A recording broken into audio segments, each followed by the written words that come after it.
Hello everyone. अभी तक हमने इस काफ़ी सारी केमिकल प्रॉपर्टीज स्टडी कर ली है।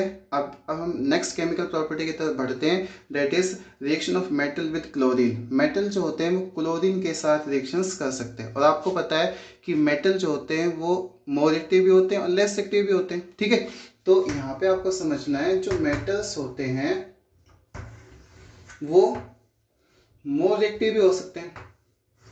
कैसे हो सकते हैं? मोर रिएक्टिव मेटल्स होते हैं और लेस रिएक्टिव मेटल्स भी होते हैं।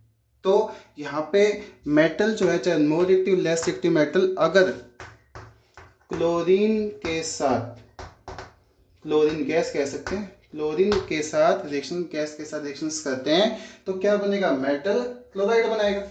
क्या बनाएगा? मेटल क्लोराइड बनाएगा। ये बात तो सही है, लेकिन अगर मोर एक्टिव एलिमेंट हैं, मेटल्स हैं, और वो अगर क्लोरीन गैस के साथ रिएक्शन करते हैं तो ये रिएक्शन रूम टेम्परेचर पे हो सकती है। ठीक है, रूम टेम्परेचर पर रिएक्शन हो सकती है, अकर हो सकती है। लेकिन अगर मेटल्स कैसे हैं? लेस एक्टिव, और ये मेटल रिएक्शन करते हैं क्लोरीन गैस के साथ, तो by heating, by heating the reactions occur. ठीक है, समझ में आ गया? तो जैसे हम कह सकते हैं कि मोर एक्टिव एलिमेंट जो है वो क्या है, रूम टेम्परेचर पे या रूम, हम नॉर्मल टेम्परेचर पे रिएक्शंस कर सकते हैं, और लेस एक्टिव जो है वो हीटिंग के थ्रू रिएक्शंस कर सकते हैं। अगर हम देखें मोर एक्टिव में क्या आएगा, जैसे sodium potassium, potassium sodium calcium magnesium तक ले सकते हैं। और लेस एक्टिव में क्या आएगा? Zinc iron. ठीक है, इसके साथ हम ले सकते हैं एल्युमिनियम कॉपर। ये सब जो है लेस एक्टिव वाले हैं, तो ये क्या बाय हीटिंग रिएक्शन शो कर सकते हैं। समझ में आ गया? इसी चीज को एक्सप्लेन करने के लिए हम कुछ एग्जांपल समझते हैं। पहले मैं आपको मोर रिएक्टिव के बताऊंगा और उसके बाद लेस रिएक्टिव के। ठीक है, तो देखिए, पहले है मोर रिएक्टिव मेटल। जो मोर रिएक्टिव मेटल्स हैं वो कैसे रिएक्शंस करेंगे? जैसे मान लो मेरे पास है सोडियम और Cl2 गैस के साथ रिएक्शन करेगा। किसके साथ? Cl2 गैस के साथ रिएक्शन करेगा तो क्या बनेगा? सोडियम क्लोराइड, मेटल सॉल्ट बनेगा। मेटल सॉल्ट, और सॉल्ट, मेटल सॉल्ट का क्या नाम होगा? Sodium chloride. अगर मेरे पास हो पोटेशियम और Cl2 गैस के साथ रिएक्शन करे तो क्या बनेगा? KCl, पोटेशियम क्लोराइड बनेगा। अगर मेरे पास हो कैल्शियम और मैं Cl2 गैस के साथ रिएक्शन करूं तो क्या बनेगा? कैल्शियम क्लोराइड बनेगा, सॉल्ट। और अगर मेरे पास हो मैग्नीशियम और मैं Cl2 गैस के साथ रिएक्शन करूं तो क्या बनेगा? मैग्नीशियम क्लोराइड सॉल्ट बनेगा। इसका मतलब जो मोर एक्टिव है नियर अबाउट, वो सब क्या करते हैं? क्लोरीन गैस के साथ रिएक्शन करके मेटल सॉल्ट प्रिपेयर कर सकते हैं। ये सभी के सभी कब होंगे? सभी सभी जो मेटल सॉल्ट हैं ये किस रिएक्शन पे काम, मतलब किस टेम्परेचर पे काम करेंगे? रूम टेम्परेचर पे, रूम टेम्परेचर पे। और ये सारे के सारे क्या हैं? मेटल सॉल्ट हैं। और मेटल सॉल्ट की बात करें, उसमें कौन सी गैस है? क्लोरीन है, तो कौन सा मेटल सॉल्ट आएगा? Chloride salt, chloride salt of metals, ये प्रिपेयर हो सकते हैं। समझ में आ गया? तो मोर एक्टिव की रिएक्शंस आपको अच्छे से समझ में आ गई होगी। अब चलते हैं जो थोड़े से कम रिएक्टिव हैं, मतलब लेस रिएक्टिव मेटल की रिएक्शंस, एक बार वो समझते हैं कुछ एग्जांपल के साथ। तो अब आता है less reactive metals reactions. Less active जैसे हम कह सकते हैं जिंक प्लस Cl2 गैस, अगर रिएक्शन करेंगे तो क्या बनेगा? जिंक क्लोराइड बनेगा, जिंक क्लोराइड सॉल्ट बनेगा। अगर हमारे पास हो आयरन और मैं Cl2 गैस के साथ रिएक्शन करूंगा तो क्या बनेगा, FeCl3 आयरन क्लोराइड सॉल्ट बनेगा। ठीक है, और अगर मेरे पास हो एल्युमिनियम और मैं Cl2 गैस के साथ करूं तो एल्युमिनियम क्लोराइड बनेगा, AlCl3 बनेगा। और अगर मेरे पास हो कॉपर और मैं Cl2 गैस के साथ रिएक्शन करूंगा तो क्या बनेगा, कॉपर क्लोराइड सॉल्ट बनेगा। और ये जो सारे रिएक्शंस है आपको पता है कब होगा, बाई हीटिंग। तो ये बाई हीटिंग अकर हो सकते हैं क्योंकि ये एलिमेंट्स जो है थोड़े से कम रिएक्टिव होते हैं। समझ में आ गया, ये सब क्या बने, वही सेम है, मेटल सॉल्ट बने। और कैसे सॉल्ट है, क्लोराइड सॉल्ट प्रिपेयर हुए।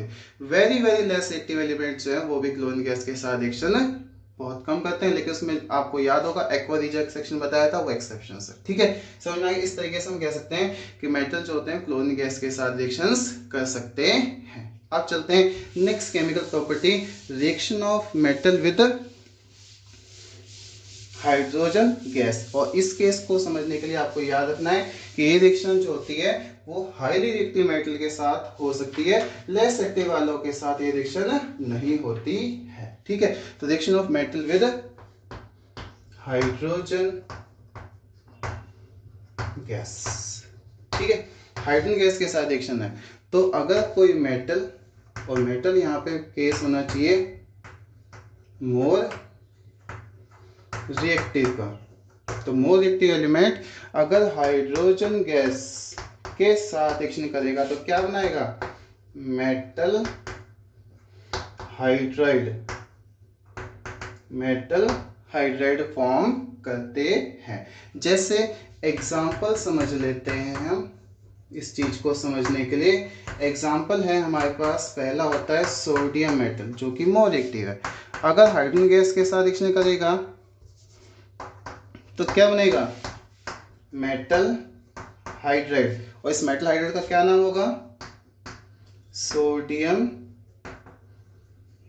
हाइड्राइड कहते हैं। समझ में आ गया। अगर मैं पोटाशियम लूं जैसे या कैल्शियम लूं, तो जैसे मान लो मैंने कैल्शियम ले लिया और मैं हाइड्रोजन गैस के साथ रिएक्शन कर रहा हूं तो क्या बनेगा, कैल्शियम हाइड्राइड, कैल्शियम हाइड्राइड बनेगा। ठीक है, और अगर मैं लूं पोटाशियम और वो H2 गैस के साथ अगर रिएक्शन करेंगे तो क्या बनेगा, पोटाशियम हाइड्राइड बनेगा। इसका मतलब आपको समझ में आ गया कि मोर एक्टिव एलिमेंट जो है वो हाइड्रोजन गैस के साथ रिएक्शन करके हाइड्राइड फॉर्म करते हैं। ठीक है, इसका नाम क्या होगा,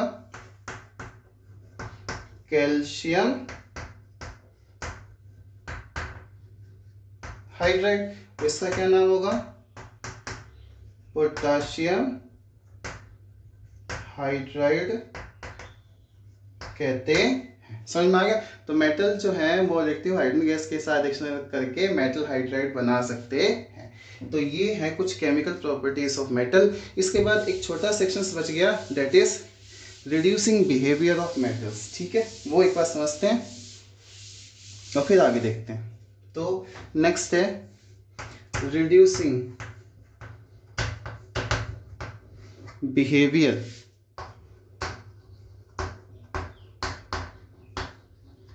ऑफ मेटल्स। मेटल्स जो होते हैं रिड्यूसिंग एजेंट कहलाते हैं, रिड्यूसिंग बिहेवियर शो करते हैं। क्यों, क्योंकि मेटल्स जो होते हैं, जैसे मान लो कोई भी मेटल है, आपको पता है मेटल क्या करते हैं, इलेक्ट्रॉन लॉस करते हैं, अपने अंदर से क्या करते हैं, इलेक्ट्रॉन को लॉस करते हैं। अगर ये मेटल अपने में से एक इलेक्ट्रॉन लॉस करेगा तो क्या बना देगा, मेटल आयन, मेटल आयन बनेंगे। और जो एलिमेंट या कोई भी एलिमेंट जो है वो मेटल इलेक्ट्रॉन को लॉस करते हैं वो क्या कहलाते हैं, ऑक्सीडेशन शो करते हैं, ऑक्सीडेशन शो करते हैं, ऑक्सीडेशन शो करते हैं। जो मेटल इलेक्ट्रॉन को लॉस करते हैं वो ऑक्सीडेशन शो करते हैं। और इसका मतलब कैसा बिहेवियर शो करेंगे, रिड्यूसिंग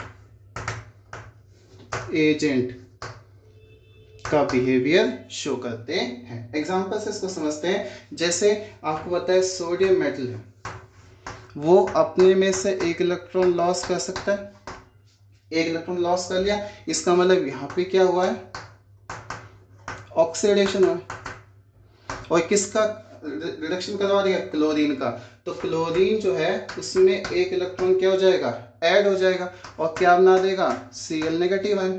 ठीक है, तो यहाँ पे क्लोरीन को क्या करवा दिया, रिडक्शंस करवा दिया, क्लोरीन को क्या करवा दिया, रिडक्शंस करवा दिया, क्लोरीन का रिडक्शन करवा दिया, क्योंकि यहाँ पे गेन ऑफ इलेक्ट्रॉन हुए। ठीक है, तो यहाँ पे इसका रिडक्शंस करवा दिया, रिडक्शन हो गया, इसका मतलब सोडियम क्या कहलाएगा यहाँ पे, रिड्यूसिंग एजेंट कहलाएगा। इस तरीके से finally Na positive plus Cl negative ion अगर कंबाइन होते हैं तो NaCl सोडियम क्लोराइड बन सकते हैं बाय आयनिक बॉन्ड फॉर्मेशंस। ठीक है, समझ में आया। इस तरीके से हम कह सकते हैं मेटल्स जो होते हैं वो रिड्यूसिंग बिहेवियर शो करते हैं। Thank you.